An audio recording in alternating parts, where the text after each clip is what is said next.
Gospođo Косор, ви благодарам за денешното гостување. Проширувањето на Европската Унија со Западен Балкан е во ќор сокак поради фокусот на Македонија и бугарската блокада. Како ги дефинирате барањата на официјална Софија за ставање на историските прашања на идентитетот и јазикот во преговорите со Европската Унија? Prije svega srdačno vas pozdravljam, hvala vam lijepa na ovoj prilici. Dakle, iz iskustva bivše premijerke, dakle, koja je završila hrvatske pregovore i potpisala pristupni ugovor, mogu reći prije svega načelno da mislim da je jako, jako loše da kad države članice, da kad oni koji su postali i uspjeli postati članice Europske unije, na sve načine pokušavaju blokirati na europskom putu druge. Dakle, to je općenito. Pogotovo danas kad je vidljivo više nego ikada koliki su benefiti članstva u Europskoj uniji. Dakle, evo iz pozicije Hrvatske koja će zaista imati priliku povući ogromna sredstva, više od 24 milijarde eura u nekoliko godina i naravno pomoć i oko posljedica potresa i oko posljedica ove krize s virusom. Dakle, koliko je to važno i koliko je to nužno i koliko to mora biti cilj blokirati tuđe pregovore, mislim da je prije svega pa usudim se reći skoro i nepristojno. I pogotovo kad to čine zemlje koje susjede, zemlje koje bi morale više nego druge u Europskoj uniji znati koliko je to važno i koliko je važna međusobna potpora, pa tako onda evo i u slučaju Bugarske i Sjeverne Makedonije. Dakle, upravo iz tih povijesnih razloga mislim da bi se trebale preskočiti neke moguće razlike i da Bugarska, koja je i nakon ulaska, to se mora otvoreno reći, imala dosta problema i oko monitoriranja pravosuđa i tako dalje, koja sad postavlja zapreke Sjevernoj Makedoniji, mislim da mogu povući isto paralelu kako je Slovenija blokirala hrvatske pristupne pregovore i to jednostavno nije bilo i nije korektno.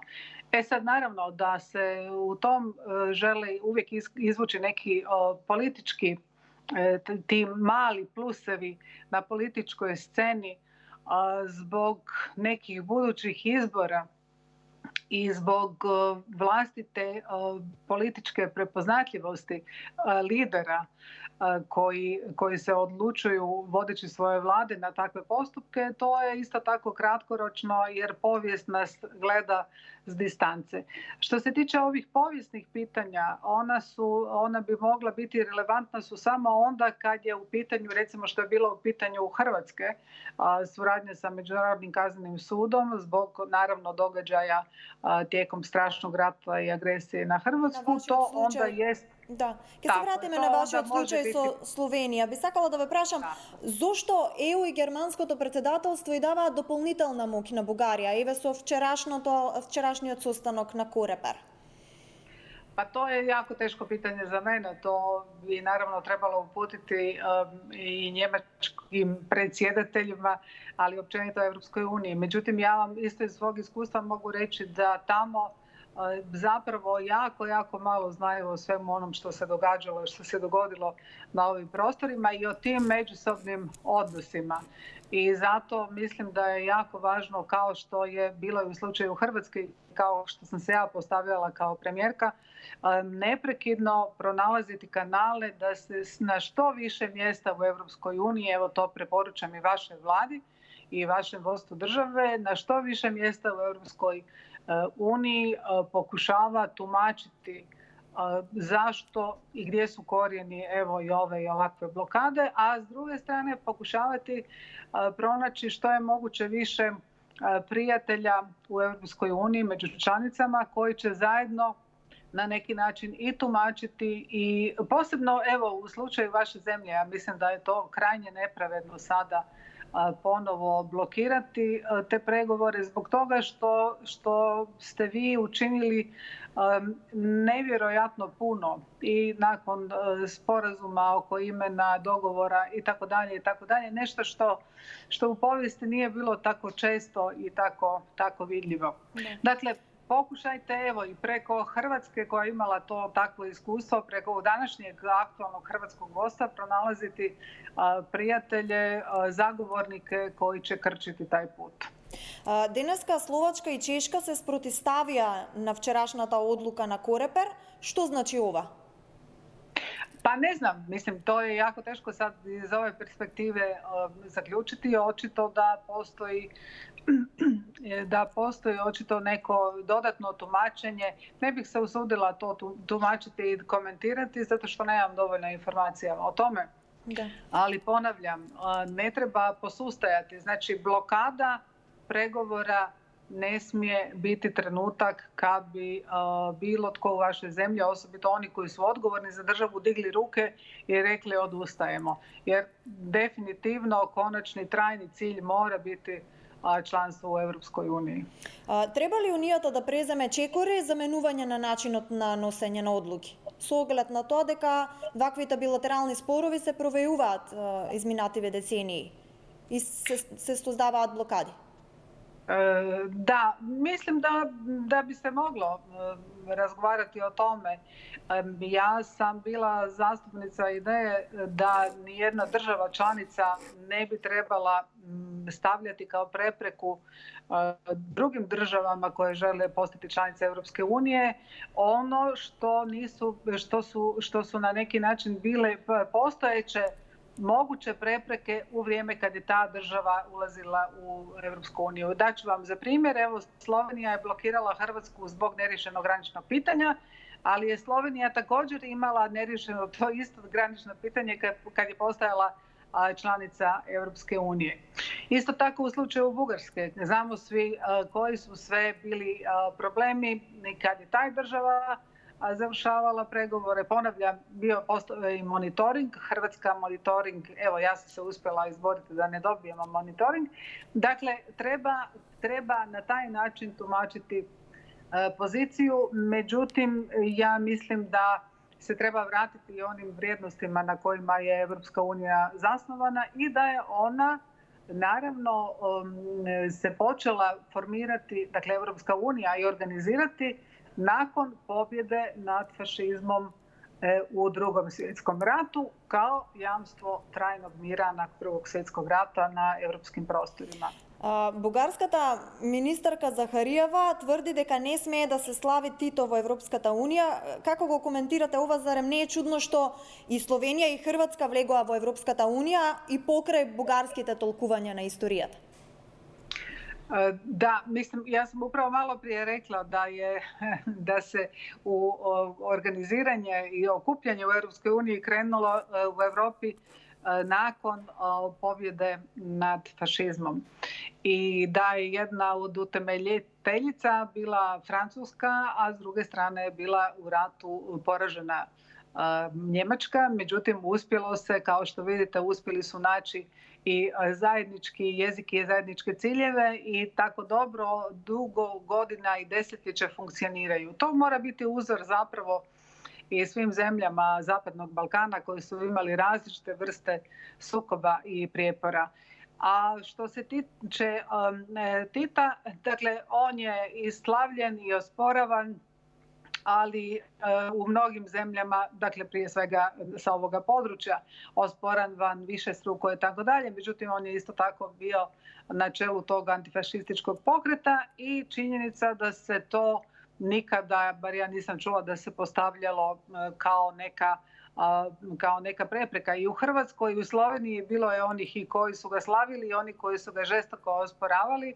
Međutim, to nikada nije bila tema. Tako da se jako čudim da to sada i otkud to sada bi Bugarska izvlačila kao neki argument, jer naravno i u svim drugim zemljama Europske unije postoje oni koji imaju neke svoje idole za koje mi drugi smatramo da su apsolutno nama neprihvatljivi, ali to je i temeljno načelo demokracije. dakle da svatko može izraziti svoje mišljenje. Dakle, mislim da bi se Bugarska morala koncentrirati na činjenicu da bi, to je moje mišljenje, i za Bugarsku bilo važno i dobro u konačnici da evo Makedonija, Sjeverna Makedonija jednog dana postane članica Europske unije i da zbog toga Bugarska, kad ju spominjemo, ništa ne bi izgubila.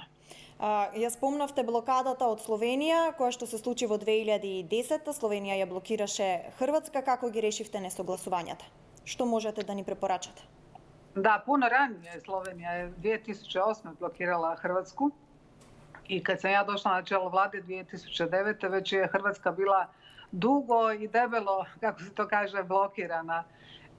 Dakle, Slovenija je blokirala Hrvatsku zbog neriješenog graničnog pitanja i zbog toga je od 35 poglavlja blokirala 14 Hrvatskoj koji nisu imali nikakve veze sa graničnim pitanjem.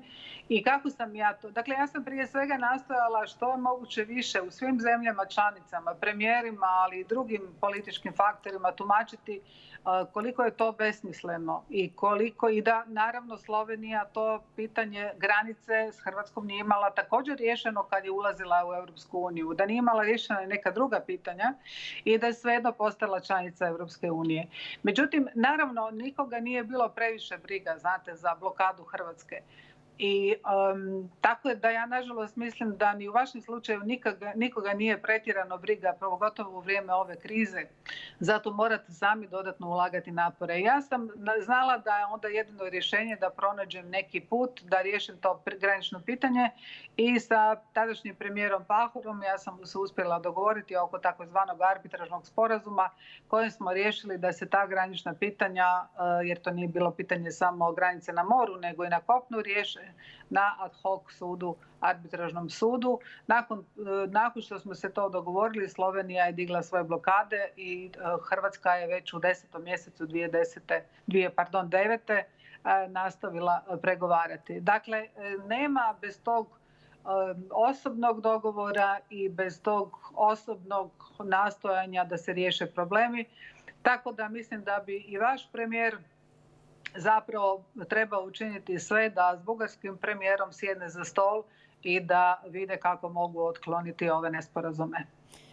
Госпоѓа Косора, за крај, само уште едно прашање. Словенија во моментот пулсира со нов политички тон. Владата на Јанес Јанша е повеќе приклонета кон политиките на Унгарија. Како ова влијае на, како го оценувате и како влијае на билатералните односи со Хрватска?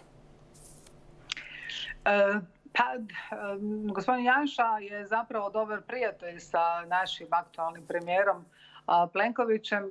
Evo, nedavno je Plenković i ovlastio Janšu da zastupa Hrvatsku na Europskom vijeću kad Plenković nije mogao tamo doći, tako da ta njihova osobna relacija je dobra. Drugo je naravno politika koju vodi gospodin Janša.